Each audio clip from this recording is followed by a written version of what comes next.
Savoir ce qu'est un data warehouse? Ah, vous êtes bon. Et qui joue tous les jours, ou allez, toutes les semaines, avec des jeux de données de plus d'un téraoctet?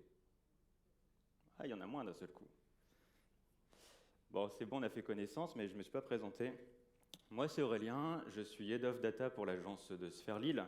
Vous pouvez me retrouver sous les réseaux, sous les pseudos qui sont ici. Attention, c'est un Snorks avec un 0 et pas un O, si vous me cherchez. C'est important de le dire. Pourquoi je suis ici? Pour parler de BigQuery. Et pourquoi je vais parler de BigQuery? Quelle est ma légitimité? Je suis certifié data pour la plateforme Google, la plateforme GCP, et je suis aussi Authorized Trainer, ce qui me fait que j'ai rencontré déjà pas mal de problématiques sur cette stack, et je vais ici vous présenter un petit peu ce que j'ai pu rencontrer. Alors, c'est quoi BigQuery? Et il y en a peut-être certains qui se demandent ce qu'ils font ici. Je vais essayer d'y répondre pendant ces quelques 50 minutes qui nous restent. Si on prend la définition de Google, BigQuery, c'est une solution serverless qui a été publiée en novembre 2011, on va dire 2012 pour simplifier la chose, qui va permettre d'adresser des use cases de type Big Data, du processing Big Data. La solution se veut cost-effective, donc on va essayer de minimiser les coûts pour chacune de nos requêtes, et on va essayer de penser déjà le futur avec une approche multi-cloud. C'est intéressant d'avoir ça, mais au final, je n'ai pas dit grand-chose quand j'ai lu la définition. De mon point de vue, ce qui est important, c'est de se dire que la plateforme est serverless. Ça ne veut pas dire que c'est magique, même si vous allez le voir tout à l'heure, il y a quelques parties qui peuvent paraître un peu magiques, mais ça veut dire qu'on ne va pas se soucier des ressources qu'il y a derrière la solution. Donc on ne va pas parler de RAM, on ne va pas parler de CPU, vous allez voir, c'est complètement automatique. Le deuxième point intéressant, c'est de se dire que c'est une solution de data warehousing. Le data warehousing, pour ceux qui ne connaissent pas, c'est la possibilité de reposer un gros jeu de données dans un seul endroit et de pouvoir interagir directement avec ce jeu de données en SQL. À l'inverse des solutions relationnelles, on va plutôt ici parler de lecture plutôt que d'écriture. Donc on va essayer de lire beaucoup d'informations en très peu de temps. Le dernier point important, c'est la faculté de BigQuery à être pensée multi-cloud. Directement, à partir de BigQuery et nativement avec la solution, vous allez pouvoir interagir avec des solutions AWS ou Azure, donc des solutions d'autres cloud providers. Donc Google ne ferme pas la solution. Comment BigQuery est intégré dans l'écosystème data GCP et dans l'écosystème data en général? On a souvent en fait ce genre d'approche où on va avoir BigQuery en position centrale, des sources et des sinks dans lesquels je vais mettre, qui vont être consommateurs en fait de BigQuery. Les sources, on en a de deux types. Le premier, celui qui est le plus commun, c'est le type batch où je vais vouloir charger des fichiers et ces fichiers, je vais pouvoir ensuite les utiliser directement dans BigQuery. Je vais pouvoir par exemple récupérer des fichiers sur Google Cloud Storage, la solution de stockage de fichiers de GCP. Je vais pouvoir aussi interagir en stream avec BigQuery. Donc BigQuery va pouvoir consommer directement des flux qui viennent de Kafka, qui viennent de PubSub, la solution de messaging de Google, de manière complètement automatique, sans qu'on ait une grosse charge de travail derrière. Par moment, au lieu de charger directement la donnée, on va avoir une brique de processing entre le moment où on a nos sources et BigQuery. Donc il y a une partie de traitement qui peut s'appliquer. Ce sera souvent du Spark ou du Apache Beam. Ça pourrait être d'autres solutions. L'idée, c'est de transformer la donnée avant de la stocker. Une fois que notre donnée est stockée dans BigQuery, le but, ça va être de l'utiliser. Ça n'a pas de sens de stocker de la donnée pour stocker de la donnée. Pour ça, on va avoir deux use cases. Le premier, ça va être plutôt un use case analytics. Dans ces use case analytics, on va plutôt y parler de data viz et on va jouer avec des outils comme Looker, Data Studio, Tableau, ClickSense. Toutes les solutions en fait, de data viz aujourd'hui ont un connecteur pour BigQuery, donc vous n'êtes pas fermé à l'utilisation d'autres solutions. Le deuxième use case, ça va être le use case plutôt machine learning. Et avec ce use case, on va vouloir avoir une grande quantité de données à un instant pour pouvoir entraîner nos modèles. Et donc si vous êtes data scientist, vous allez pouvoir directement faire de l'exploration de datasets BigQuery, trouver de la donnée, l'utiliser dans vos notebooks et entraîner vos modèles directement. C'est un peu beau ce que je viens de vous dire, mais c'est mieux de le montrer. Donc ça, c'est l'interface de BigQuery. Toutes mes excuses, enfin toutes les excuses aussi des organisateurs. L'écran scintille, il y a un petit problème de flux. J'espère que vous arrivez quand même à lire. Si c'est un peu compliqué, on pourra revoir ça un petit peu tout à l'heure. Vous passerez me voir au temps de se faire, je vous montrerai ça. Ici, je vais donc avoir un ensemble de datasets qu'on retrouve sur la partie à gauche. Au milieu, une interface dans laquelle je vais pouvoir exécuter mes requêtes. Donc j'écris les requêtes telles quelles. et je vais avoir des résultats en dessous. Ce que je vais faire là, c'est que je vais exécuter la requête. On n'a pas besoin forcément de la regarder. J'ai vu que vous étiez expert SQL, c'est bon. Mais l'idée, c'est que je vais utiliser un dataset qui est partagé par Wikipédia. Donc en fait, ici, on va avoir des datasets de Google qui sont partagés. On a un peu tout et n'importe quoi, des données sur différents types de transports, les notions Covid, etc. Et ici, on a un dataset pour les page views de Wikipédia pour l'année 2021. Si je regarde un petit peu ce dataset, ce que j'ai, c'est des dates avec des heures. Quel wiki? Donc est-ce que c'est le wiki français, le wiki anglais, le wiki japonais, le titre de la page et le nombre de vues pendant une heure donnée. Ce dataset, aujourd'hui, il pèse quasiment 2 Tera de données. 2 Tera de données, c'est bien, mais moi, en fait, dans la démo, j'ai envie de juste vous montrer des données relatives à la France. Donc, ce que j'ai fait, c'est qu'à côté, j'ai créé ici une table pour la France uniquement. On voit que j'ai fait le processing de ces 2 Tera en 32 secondes, ce qui est plutôt efficace pour la lecture de la donnée et l'écriture de la donnée dans la table. Donc à partir de maintenant, je ne vais plus utiliser le dataset de Wikipédia, je vais utiliser directement mon dataset. Donc j'ai ici une table que j'ai créée. Cette table maintenant ne fait plus que 44 gigas. C'est une bonne pratique de séparer en fait vos données pour avoir des jeux de données plus faibles. Une fois que j'ai ça, c'est intéressant, on va pouvoir jouer avec notre jeu de données. Je ne vous cache pas que pour éviter l'effet démo, j'ai sauvegardé la plupart des requêtes que j'ai envie d'exécuter ici. Et la première requête que je vais vouloir exécuter, c'est de trouver en fait, pendant cette année, les pages qui ont été le plus consultées sur Wikipédia. Pour ça, c'est assez simple. J'écris une requête SQL qui va récupérer le titre et le nombre de vues. Je veux éviter les pages Wikipédia et les pages spéciales, parce que c'est des pages de service de Wikipédia, par exemple la page d'accueil, la page de recherche. Et j'ai un résultat qui arrive ici en 5 secondes. Ce résultat, on a à peu près quasiment, allez, on va dire 2 millions de lignes, 2 millions de vues pour la page États-Unis, un petit peu moins pour la page France, et étonnamment, la 5e page, c'est l'erreur 404. Je ne l'ai pas inventé, c'est comme ça. Hein. On voit donc que j'ai utilisé 5 secondes, enfin quasiment 6 secondes de temps humain, ce qui me permet de meubler légèrement pour 40 gigas de données travaillées. Ce qui est intéressant de voir, c'est que derrière, côté BigQuery, on en reparlera tout à l'heure, mais j'ai utilisé 47 minutes de traitement. Donc on n'a pas dû attendre 47 minutes, ce qu'on a attendu, c'est quasiment 6 secondes pour avoir notre réponse. Et c'est là la force de BigQuery, on rentrera dans le détail juste après. Donc on a une base, on se dit que les top views, c'est autour de 1,5 million, 1,6 million vues, pas depuis le début de l'année. À partir de ça, ça m'intéresse de savoir un petit peu plus, de voir les tendances des choses qui arrivent, des trends en fait, et des buzzwords. Qui a vu Squid Game? D'accord. Squid Game, c'est sorti début septembre, si je ne dis pas de bêtises. Et on voit donc, ici, j'ai fait une requête pour récupérer les données à partir d'août. La première donnée qui m'est remontée, c'est à partir du 21 septembre. C'est la date officielle de sortie de Squid Game. Comme ça, le résultat n'est pas très lisible. Hein, je ne sais pas pour vous, mais de lire des données plates comme ça, ce n'est pas pratique. L'intérêt de BigQuery, c'est qu'on va pouvoir exporter directement nos données dans Data Studio, la solution de DataVis complètement gratuite de Google. Donc, juste cliquer sur un bouton, et de manière automatique, j'arrive sur la page de Data Studio avec mes données. Bon, ici, il va falloir que je choisisse un graphe un peu plus parlant. J'ai envie de suivre l'évolution en fait, de la tendance de Squid Game. Je vais changer, je ne veux pas le nombre de records, je veux bien le nombre de views. Et de manière complètement transparente et gratuite pour vous, on récupère notre jeu de données qui a déjà été travaillé et je vois ici la tendance de Squid Game. On a un gros pic autour du 4 octobre et on voit que depuis, finalement, l'intérêt de la série baisse de plus en plus, ce qui est plutôt normal. En fait, il y a un effet de mode qui arrive.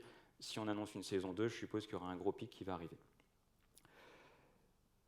Ce qu'on peut aussi chercher, on pourra faire des choses peut-être un peu plus complexes, et c'est par exemple suivre les tendances des shows télévisés. Alors, je ne suis pas fan de tous ces shows, je vous rassure, mais j'ai voulu comparer en fait l'audience, enfin, les recherches faites pour les plus gros programmes. Donc, il y a The Voice, Koh-Lanta, Danse avec les stars et L'amour est dans le pré. Clin d'œil à mon équipe féminine. J'exécute cette requête, et donc ce que je veux en fait, c'est trouver la saisonnalité. Est-ce qu'il y a quelque chose en fait qui ressort de ces données? Encore une fois, ce n'est pas très parlant, donc je vais utiliser plutôt Data Studio pour ça.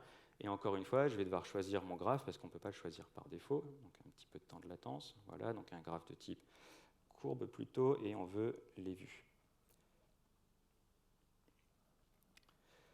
Ici, ce qu'on va voir dans quelques secondes, merci, c'est qu'en fait, on a deux types de programmes. on a les programmes qui ont beaucoup de trends sur Wikipédia. Et par exemple, ici, on a koh. Et on voit aussi qu'il y a une saisonnalité sur cette courbe koh. C'est celle qui est la plus haute, celle qui est ici. Je ne me donnerai pas les couleurs, je suis daltonien. Mais on voit ici qu'on a au début d'année une première courbe koh qui est assez régulière. On voit il y a des pics, ça descend, il y a des pics, ça descend, jusqu'à arriver à un maxi pic, c'est la finale. Et ensuite, pendant les mois d'été, il ne se passe pas grand-chose. Et hop, nouvelle saison de koh, nouveau pic, et pareil, toutes les semaines, pic, pic, pic, pic, pic. On a la même chose avec ici The Voice. Et effectivement, en fait, en fin de saison, à chaque fois, vous allez avoir un pic. Il y a de plus en plus en fait, de recherches qui sont faites sur ces séries, sur ces programmes. Pardon. Ce qui est rigolo, c'est que si on compare ces deux programmes avec des programmes qui ont peut-être une moins forte audience, c'est qu'en fait, il y a des programmes qui sont très très bas. Par exemple, L'amour est dans le pré, ça décolle jamais. Alors, est-ce que c'est parce que le programme n'intéresse pas ou est-ce que parce que le programme est installé? Je ne suis pas analyste et je ne pourrais pas vous donner la réponse, mais en tout cas, c'est intéressant de le voir. Fort de ce constat de saisonnalité, je me suis dit que peut-être on allait pouvoir commencer aussi à travailler des choses un peu plus actuelles. Et ce que j'ai voulu faire, en fait, c'est suivre les tendances des consultations des pages des politiciens pour l'élection 2022. Donc, je n'ai pas fait toutes les personnes qui souhaitent se présenter. J'ai récupéré les résultats d'un sondage qui sont parus début novembre. Donc, c'est un petit peu outdated, mais ça devrait faire le job. J'ai pris le top 5 et j'ai essayé de voir en fait, comment ces personnes se comportaient par rapport à leur vue sur Wikipédia. Attention, ça ne veut pas dire que c'est forcément sur cette personne-là qu'il y aura le plus de votes. C'est vraiment la consultation, donc c'est la curiosité des gens qui va faire qu'on va aller sur ces pages-là. Encore une fois, ce n'est pas parlant, donc je vais faire exactement la même chose. Je veux un graphe et je veux comparer les vues de chacune de ces personnes. Et étonnamment, M. Zemmour a un gros pic courant septembre, 27 septembre. Pour ceux qui suivent, 27 septembre, c'est le débat BFM de M. Zemmour contre M. Mélenchon. Et c'est assez drôle, c'est qu'en fait, au même moment, les recherches Wikipédia ont été plutôt positives, hors de la moyenne pour ces deux personnes. Et à chaque événement, en fait, dès qu'il y a un événement médiatique de ces personnages politiques, on ressent en fait une tendance sur les consultations Wikipédia. Ici, fin juin, élection régionale, Xavier Bertrand est réélu à la direction des Hauts-de-France. On voit qu'il y a un gros pic en fait pour M. Bertrand. Et c'est hyper intéressant en fait de se dire que finalement, ce n'est pas forcément tout au long de la campagne qu'il va y avoir des pics, mais c'est vraiment par rapport aux faits médiatiques que les gens vont aller chercher l'information. De la même manière, si je ne dis pas de bêtises, il y a un petit pic pour Emmanuel Macron ici. Pendant les vacances, en fait, Emmanuel Macron a été à Lourdes, il s'est fait un peu chahuter, et du coup, assez rapidement, il est là le pic, pardon, et assez rapidement, en fait, le nombre de vues a évolué. Donc, il n'y a pas de tendance qui se dégage par rapport à une potentielle élection 2022. C'est assez difficile, finalement, de se dire qui sera dans le top. Par contre, on voit qu'à chaque événement médiatique, il se passe quelque chose. Le dernier exemple que je voulais utiliser, c'est un exemple qui vous permettra de comprendre la puissance de BigQuery. Ici, vous voyez en haut que j'ai travaillé sur 40 gigaoctets. Ce n'est pas fou comme jeu de données, on peut faire mieux avec BigQuery, je vous ai parlé de teraoctets.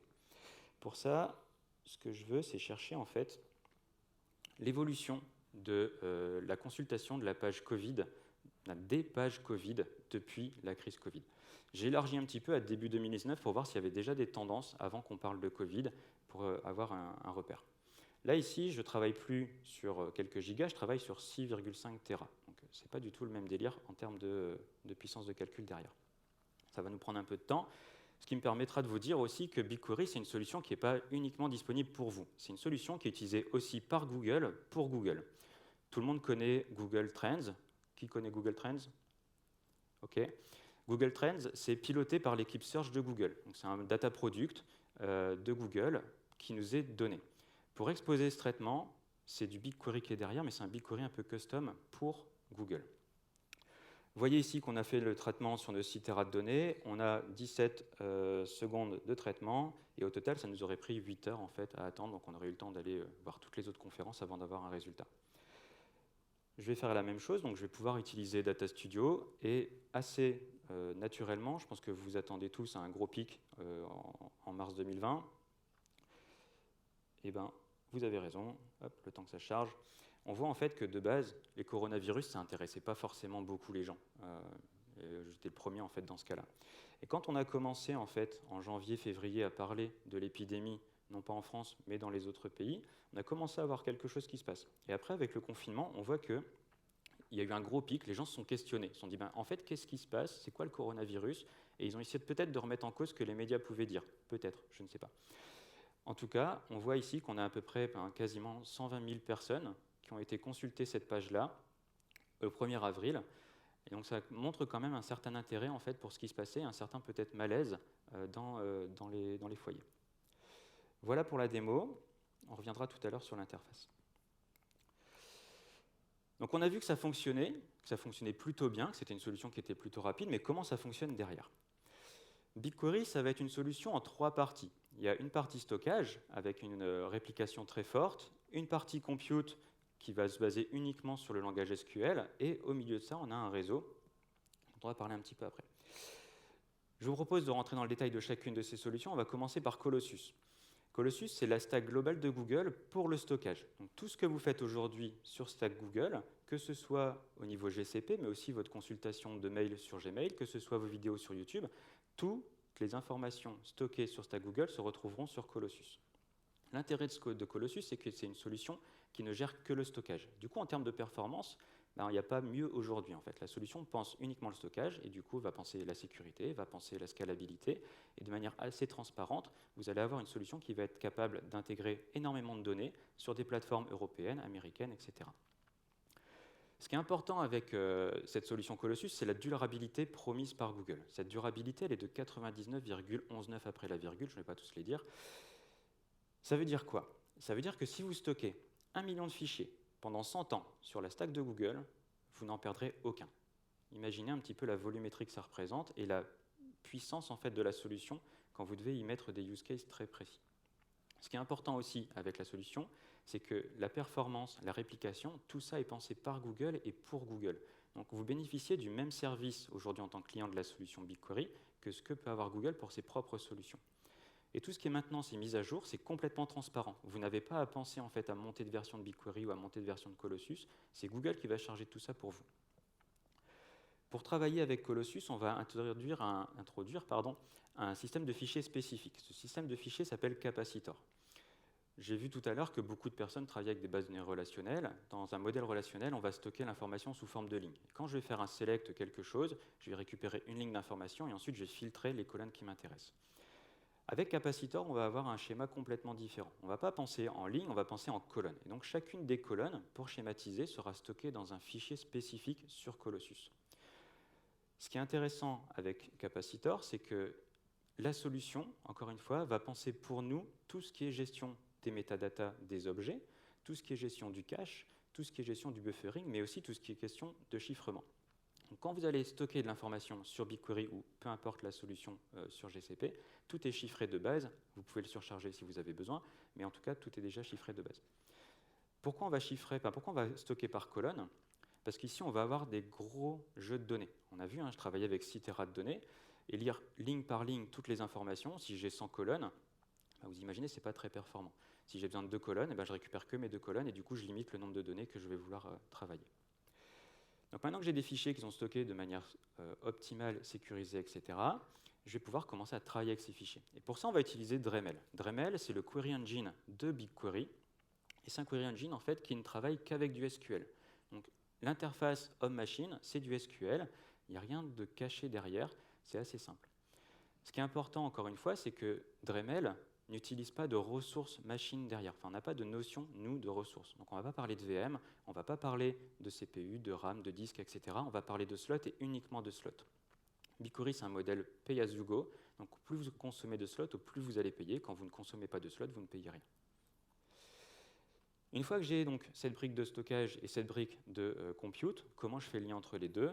On va utiliser Jupyter. Jupyter, c'est le réseau de Google. C'est un réseau fibré propriétaire. Donc, vous avez sûrement vu déjà des articles où Google tire des fibres subcontinentales passe sous les océans. C'est shark-proof, donc c'est blindé, etc. En tout cas, c'est le réseau de Google pour Google et qui nous est mis à disposition. C'est intéressant ce réseau parce qu'aujourd'hui, Le débit théorique de ce réseau est de 1 pétabyte par seconde en bisection. Ça veut dire quoi? Ça veut dire que grâce à ce réseau, je suis capable de faire communiquer 100 000 machines à 10 gigabytes seconde en temps réel, comme ça, j'ai rien à faire, c'est complètement pensé par le réseau.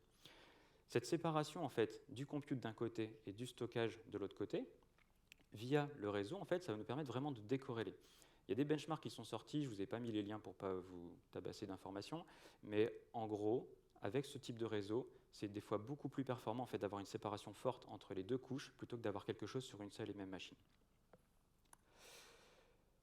Pour résumer, on a une solution de stockage qui s'appelle Colossus, qui va travailler de concert avec une solution de processing qui s'appelle Dremel. Les deux vont se reposer sur capacitor, le système de fichiers, le type de fichier, et tout ça c'est possible grâce à Jupyter. C'est super, vous avez vu tout ce qu'il y avait à savoir sur BigQuery. Merci et à très bientôt. Non, je déconne, il y a encore plein de choses à voir.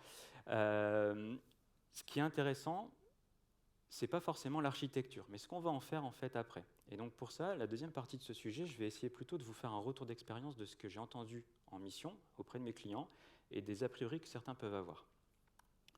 La première chose que j'entends assez rapidement, c'est « BigQuery, c'est facile ». Effectivement, c'est facile. On n'est pas perdu en fait dans nos gestes. Ça va être une solution qui va nous permettre d'adresser des grosses données avec du SQL qui respecte la norme ANSI 2011. C'est ce que vous utilisez dans des solutions comme Postgre, comme SQL et tous les autres systèmes. Donc on n'est pas perdu.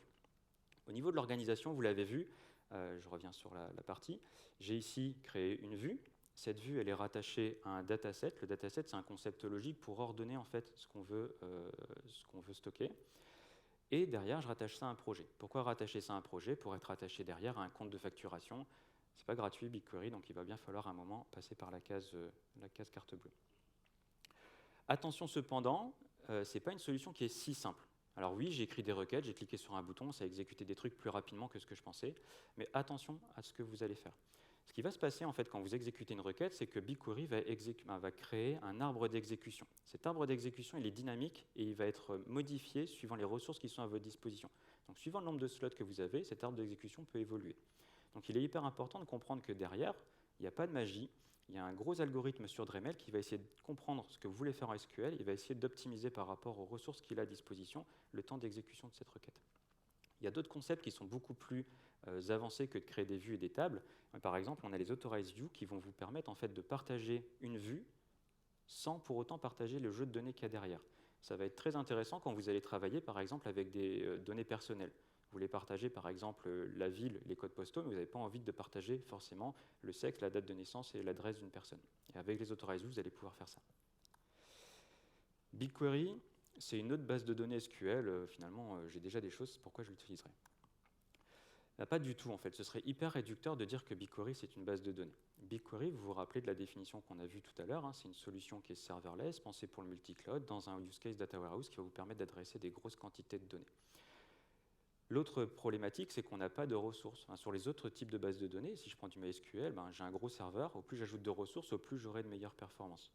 Là, ici, on a des slots et uniquement des slots. Donc, il va falloir jouer avec nos slots et uniquement nos slots. C'est à ce moment-là, en fait, quand vous allez commencer à travailler avec BigQuery, qu'il sera intéressant en fait, de faire du monitoring de l'usage de la plateforme. Pour ça, Google, je vous ai partagé, enfin vous verrez dans les slides, je vous ai partagé un ensemble de notes. Google met à disposition en fait, des tutos pour que vous puissiez construire en fait, des solutions de monitoring. Et ici, j'ai donc une solution de monitoring, hop, on va rafraîchir les données, qui va suivre en temps réel ce que je fais avec la plateforme, qui va me dire combien de requêtes j'utilise, combien ma plateforme me coûte sur une période de temps, et etc. Vous voyez par exemple ici, on est le 19, à 9h21, j'ai fait la grosse requête de 6 Tera. Et donc je sais en fait que cette requête m'a coûté autant de gigas, et par rapport au prix, assez facilement je peux savoir. Et assez, hop, voilà, ici vous avez un ensemble de métriques qui sont déjà portées par Google. Vous n'avez qu'à exporter vos logs BigQuery dans la solution de monitoring de GCP, et c'est magique, vous n'avez qu'à plugger les deux solutions. Donc c'est une très bonne pratique de commencer tout de suite par ce genre de monitoring. Ensuite, BigQuery, ce n'est pas relationnel par défaut. Donc toutes les opérations massives, update, merge, delete et tout ça, évitez. De l'insert à fond, ça marche bien. Évitez de modifier votre schéma. Quand on parle de schéma aussi, vous vous souvenez, hein, des bases de données colonnes, et du coup, on va devoir repenser aussi la manière dont on va aborder nos données. Donc, on va passer d'un modèle souvent normalisé à un modèle dénormalisé. Qu'est-ce que ça veut dire? Dans un modèle, normalisé, on va avoir une table correspondante à une information. Ici, j'ai une table pour des personnes et une table qui représente des adresses. Comment faire le lien entre les deux? Soit je stocke les ID de l'un dans l'autre, soit je crée une table temporaire, une table entre les deux qui va me permettre de faire l'agrégation en fait, de mes données. Donc ici, si je veux récupérer par exemple toutes mes adresses, les adresses d'Aurélien, à partir de l'ID 1, 2, 3, je vais récupérer les adresses ID qui correspondent et je vais pouvoir récupérer mes informations. C'est bien, mais imaginez que vous ayez 6 Tera de données et que vous ayez à faire ça sur 6 Tera de données, ça commence à faire beaucoup de calculs, d'agrégation, de traitement de droite à gauche, etc. Donc ce n'est pas intéressant. Dans ce cadre-là, on va plutôt parler de dénormalisation et on va essayer de prendre toutes nos données, de tout mettre sous une seule et même table. Et à partir de cette table, en fait, on va pouvoir adresser directement les différents use cases. Donc ici, c'est ce que j'ai voulu faire. Donc j'ai une ligne 1, 2, 3 qui correspond à Aurélien avec l'ensemble de mes adresses qui y sont associées. Donc quand je vais vouloir récupérer mes adresses, ce que je vais faire, je vais juste avoir à lire la ligne 1, 2, 3. Et si j'ai besoin d'avoir uniquement les colonnes adresse, street et number, je vais, dans ma requête, ne passer que ces informations, et du coup, je ne vais lire que ces informations et faire du processing que sur ces informations. Donc on ira beaucoup plus vite, ça nous coûtera moins cher. L'explication est peut-être un peu courte, et encore une fois, je vous invite à me retrouver sur le stand de Sphere pour avoir un peu plus de détails sur ce pattern. BigQuery n'a pas d'index sur ces tables. C'est vrai, BigQuery est une solution complètement managée par Google. Donc toutes les opérations traditionnelles de DBA, vous n'avez plus à la voir sur vos équipes, ça ne pèse pas sur votre charge de travail. On va laisser les ingénieurs de Google faire ce traitement et on veut utiliser uniquement le service BigQuery. Le problème, c'est que même si les ingénieurs de Google sont très bons et qu'ils ont énormément de savoir-faire, ils ne pourront pas optimiser la totalité en fait, de notre usage de BigQuery. Pour ça, on va considérer deux types d'approches pour la performance. On va d'abord parler de partitionnement. Le partitionnement, ça va vous permettre de stocker l'information de manière différente en fait, au niveau de la couche stockage Colossus. Je vous ai dit, on stocke une colonne sur un fichier. Là, ce qu'on va essayer de faire plutôt, c'est de prendre une partie de l'information de la colonne et la séparer en X fichiers, un fichier par partition. Les partitions, elles sont de trois types, soit sur la date d'ingestion de la ligne, soit sur une colonne de type datetime, ou soit sur une colonne de type entier. Ça va être un vrai boost en termes de stockage, et le but du jeu avec BigQuery, c'est de remonter moins d'informations du stockage pour avoir moins de processing. Donc ça, c'est une première bonne pratique, utiliser le partitionnement, abuser du partitionnement. La deuxième chose qu'on va pouvoir utiliser, c'est le clustering. Le clustering, ça travaillera aussi sur le stockage. Donc là, par contre, on a 4 colonnes disponibles en clustering, donc on va pouvoir clusteriser jusqu'à 4 colonnes. Et une fois que j'ai appliqué en fait, ça sur une colonne, BigQuery va colocaliser en fait, les données identiques en termes de stockage. Dans le premier cas, avec le partitionnement, imaginons que on est Black Friday, c'est pratique, je veux récupérer en fait, les données de vente de mon site e-commerce pour l'ensemble de mes clients. Et je veux ça pour la semaine dernière. J'ai des jeux de données qui correspondent à tout l'historique en fait, de mon site e-commerce. Avec le partitionnement, je vais pouvoir spécifier une période de temps et ne remonter les informations que de la semaine passée. C'est pratique, mais en fait, ce que je voulais, c'était surtout analyser en fait, le comportement de mes utilisateurs à Lille. Et donc, avec le partitionnement, je vais devoir remonter toutes les informations, Lille, Paris, Bordeaux, etc. Et à partir de toutes ces informations, je vais faire du filtre et ça va m'ajouter en fait, du processing. Avec le clustering activé sur la colonne ville, si je ne veux que les informations de Lille, BigQuery, le moteur, enfin avec le système capaciteur et les métadatas, automatiquement, en fait, je sais où se trouvent les informations de Lille et je ne vais lire que les informations de Lille. Ça va être un vrai boost en fait en termes de performance. Vous allez récupérer uniquement les données de la semaine passée et en plus, vous allez pointer directement sur les données qui vous intéressent, donc les données de Lille. Une autre chose intéressante en termes de performance, c'est qu'il va falloir regarder aussi la manière dont BigQuery va transcrire votre SQL vers le plan d'exécution, vers l'execution tree dont je vous ai parlé tout à l'heure. Si je reprends ici notre jeu de requête tout à l'heure, j'espère que c'est visible, je vous ai dit on a un traitement qui est de 18 secondes pour à peu près 8h30 de traitement officiel de slot. Derrière, ce qui s'est passé, c'est que BigQuery a découpé en fait, en 3 stages différents notre traitement. Une première étape de lecture où il va aller chercher l'information sur Colossus, une deuxième étape d'agrégation et enfin une étape d'output. Et c'est hyper important d'aller voir ce qui se passe ici parce que c'est grâce à ça que vous allez comprendre comment fonctionne le moteur. Ce qui s'est passé ici, c'est que je suis parti d'à peu près 6 milliards de lignes, ici à droite. J'ai passé beaucoup de temps en fait, à lire, donc mes slots ont été occupés à lire de l'information sur Colossus. Par contre, après, finalement, il ne s'est pas passé grand-chose. Je suis passé à 5000 lignes, je suis descendu à 1000, je ne vais peut-être pas pouvoir optimiser. Si au milieu de votre calcul, vous voyez que vous avez quelque chose qui est beaucoup plus important que ce à quoi vous vous attendez. Il y a peut-être une optimisation à faire sur votre SQL. Donc c'est important de comprendre ce qui est fait par BigQuery et d'aller un peu dans le détail. BigQuery, je vous ai dit, c'est un outil qui est pour les big data. Ce qui est important ici, d'abord, c'est de se dire, c'est quoi les big data? À partir de quand je suis en big data? C'est quelques gigas, quelques téras, quelques pétas?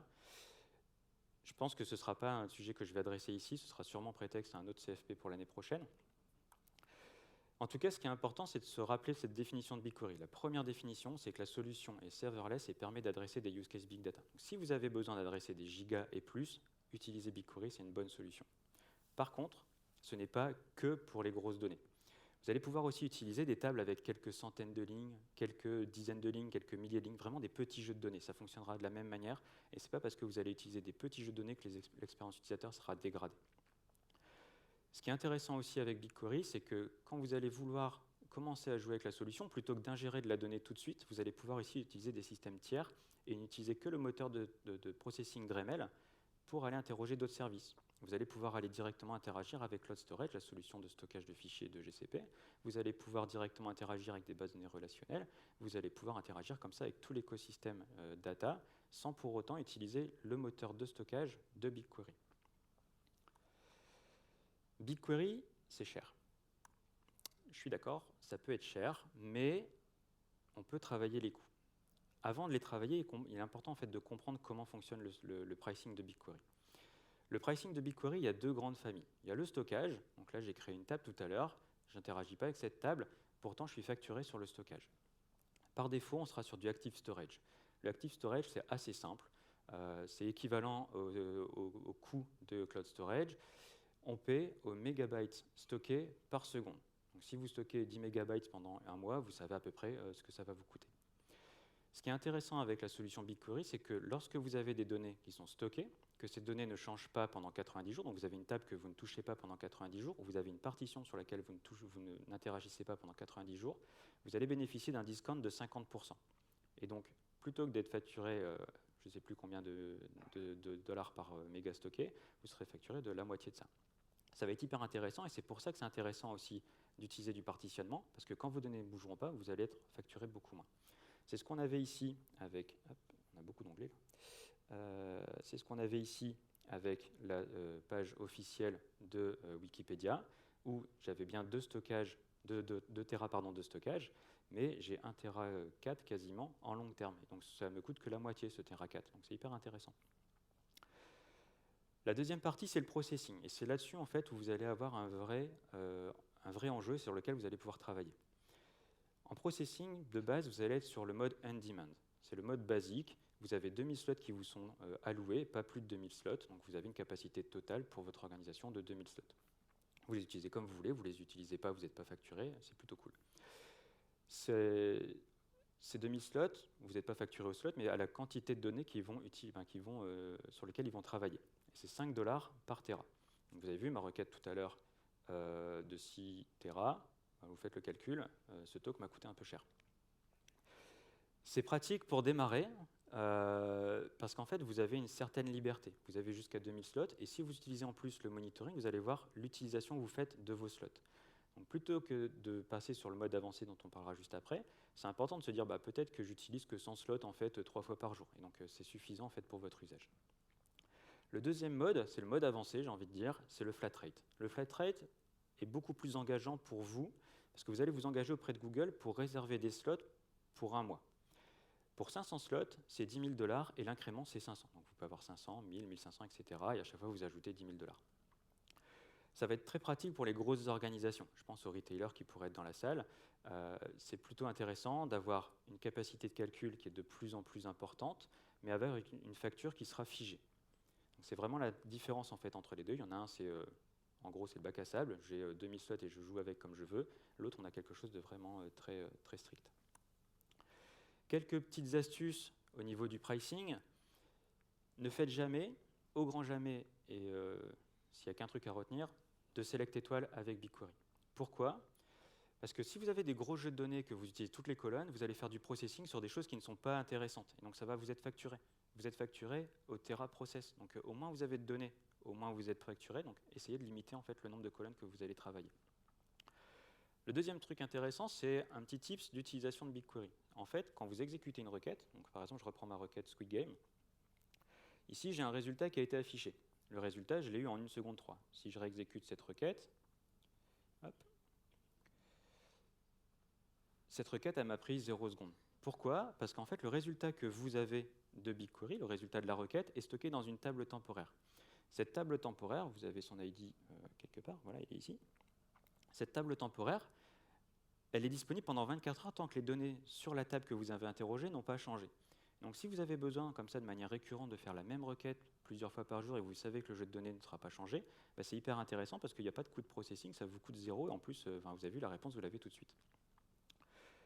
Attention aussi aux limites. C'est un faux ami. Quand vous allez utiliser un limite, vous limitez uniquement le résultat de votre requête. Donc si vous mettez un limite 1000, vous ne limitez pas 1000 lignes de lecture, vous limitez juste l'output. Donc c'est un peu tendancieux, faites attention à ce que vous faites. Et c'est pour ça que le point suivant arrive. Comprenez ce que vous écrivez en SQL. Avec BigQuery, il sera souvent intéressant de placer les closeware le plus tôt possible et le plus souvent possible. Ça nous permettra de limiter en fait, le jeu de données, et du coup on va éviter en fait, de faire du shuffling entre les slots. Ce qui se passe, c'est que les slots sont alloués, font un traitement, et ensuite on passe la donnée à d'autres slots. Donc au moins vous avez de données à passer aux steps suivantes, au moins au plus votre requête va aller vite, au moins vous serez facturé. De la même manière, sur BigQuery, faire un join avec une table à gauche plus grosse que la table de droite est un bon pattern. Encore une fois, ça évite de faire du mouvement de données.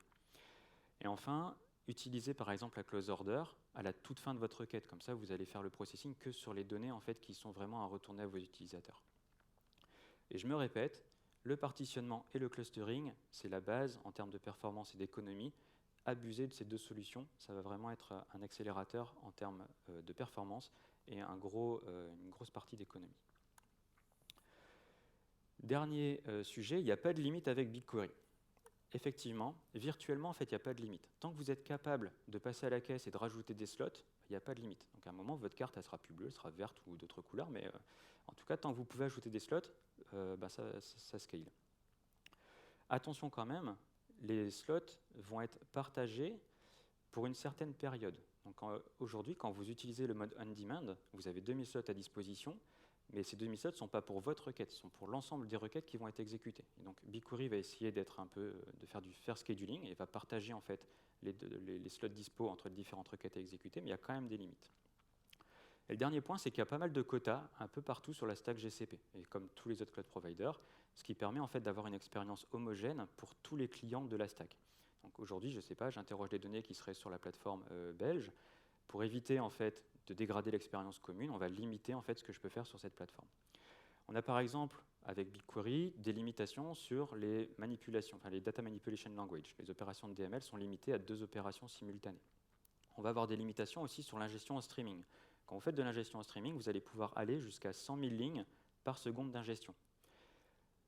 Toutes ces informations, elles sont disponibles dans la documentation de Google et la plupart du temps, en fait, vous n'avez pas besoin d'y toucher, ce n'est pas gênant. Mais c'est intéressant en fait, de savoir que ça existe parce que du jour au lendemain, vous pouvez avoir un petit quota exceed et au moins vous savez qu'il y a un problème et comment le résoudre. On arrive à la fin de cette présentation et vous vous posez peut-être la question de c'est quoi la suite en fait? Cette présentation n'avait pas pour but de couvrir tout BigQuery, c'était vraiment une introduction pour démystifier un petit peu l'outil qui est souvent mal compris ou surévalué ou sous-évalué. Il y a pas mal de choses que je n'ai pas couvertes, comme la partie sécurité et partage de l'information. Vous avez vu, j'ai interagi avec de la donnée qui était sur Wikipédia.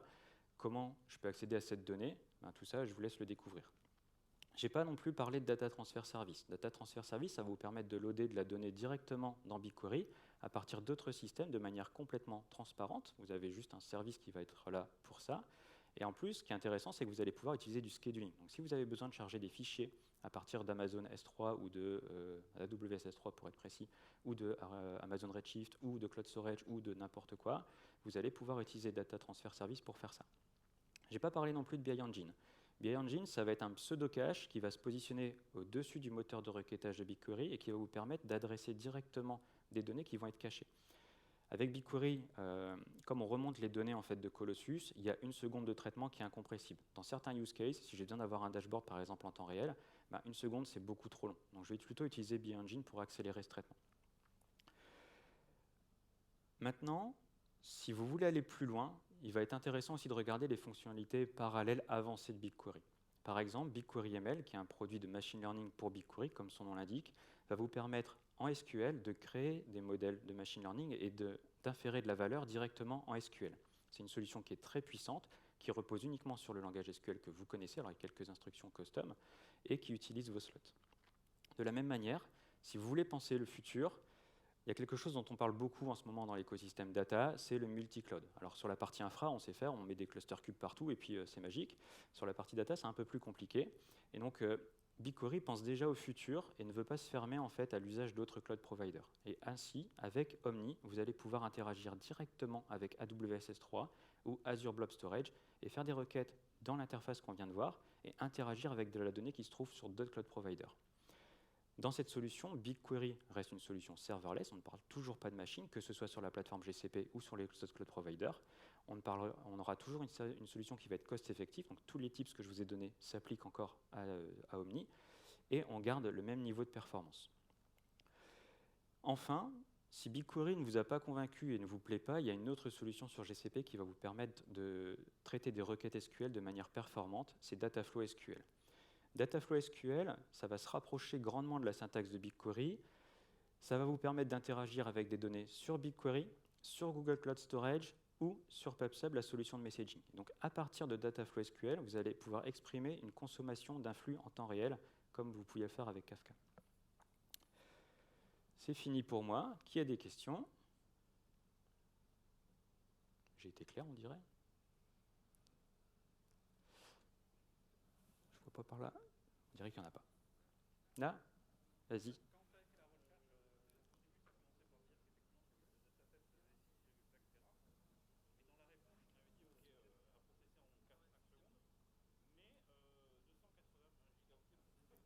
C'est ça. Bonne question. Ici, alors, la question c'est, dans la requête de 6 Tera, on voit qu'on a ici 6 Tera, et donc on se dit, bah, tiens, je vais aller je vais aller interroger 6 Tera, et donc je vais te facturer 6 Tera. Ce qui s'est passé en fait en réalité, c'est que j'ai utilisé ici un champ de partition sur DataWar, et donc j'ai limité déjà la volumétrie de données. Donc en fait, ce que je voulais faire, c'est travailler sur toutes les données des années 2000 quelque chose, mais j'ai limité ici à l'année 2009 et plus. Donc, si je change ici l'indicateur, donc je vais partir par exemple de 2018, automatiquement en fait, le petit truc qui est en train de calculer va augmenter en fait avec les années 2018. Ce qui s'est passé quand j'ai exécuté ma requête, c'est qu'au final, j'ai travaillé, c'est pas visible, sur à peu près 260 gigas et pas sur 6 Tera. Donc quand je dis qu'elle me coûte cher cette démo, c'est pas vrai. Pourquoi? Parce qu'en fait, j'ai utilisé du clustering derrière. Quand j'ai créé ma table, j'ai clusterisé sur la partie sur title et sur wiki. Donc je vais directement adresser les données wiki. Et en plus, BigQuery va savoir où se trouvent les pages qui contiennent Covid. Et donc il a été beaucoup plus vite que ce qu'il pouvait faire en fait sans ça. Et c'est pour ça en fait donc, que c'est hyper intéressant parce que de là 8 Tera, j'aurai que les 300 gigs en fait de facturés. Et quand on sait que c'est 5 $, par Tera, ça se prend en fait comme accélérateur. D'accord. Pour la partie pricing, j'en profite, vous avez une calculatrice qui est fournie par Google qui va vous permettre d'estimer vos coûts. Vous avez tous les services de Google. Pour BigQuery, vous allez pouvoir calculer le mode on-demand, le mode flat rate. Par exemple, ici, si je veux faire le flat rate en Europe plutôt, pardon, pour non pas 500 mais 2000 comme ce que je peux avoir en on-demand, que je stocke, je ne sais pas, 2 Tera de données, et que j'ai pas d'insert, j'ai 0 en long terme. Si je fais l'estimation, pour 2000 slots, ça me coûterait 40 000 $. Donc quand je vous dis il faut monitorer pour voir ce que ça fait, vos 2000 slots, vous êtes facturé à 5 $ par Tera process. Est-ce que vous arrivez en fait à la fin du mois à 40 000 $ de facture? Si oui, réfléchissez à la manière dont vous utilisez, essayez de diminuer les coûts ou alors passez sur une offre on-demand, au moins vous êtes une offre flat rate, pardon, et au moins vous êtes sûr de votre facturation. D'autres questions? Oui, vas-y.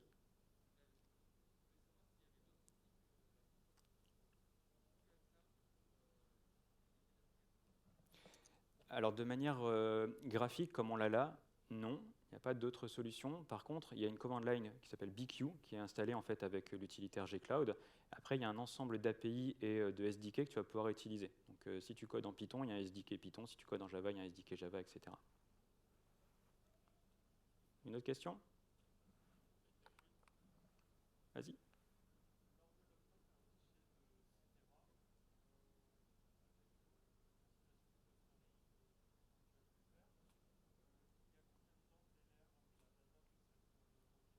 Tout de suite. Quand Google te dit OK, c'est bon, c'est fait. Alors en fait, quand tu vas créer ta table à partir de tes données, ça va créer un job. Une fois que le job est terminé, ta donnée est accessible. De la même manière, les données qui sont chargées en stream, il y a un petit buffering, tu vas pouvoir y accéder aussi tout de suite. Bon, il y a une petite latence quand même, mais c'est quasi instantané.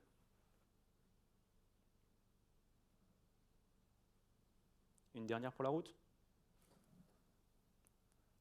Non? Merci pour votre attention. Merci pour les questions aussi. Merci aux orgas et aux personnes qui transcrivent en live. C'est plutôt cool comme expérience. Vous pouvez nous retrouver sur le stand de Sphère. Si vous avez des questions dans la journée, n'hésitez pas, j'y serai. Et n'hésitez pas aussi à flasher ou à utiliser l'URL pour donner votre feedback. C'est hyper important pour les speakers en fait, de savoir comment ils se comportent en session pour améliorer aussi bien les supports que leur manière d'interagir avec vous. Merci.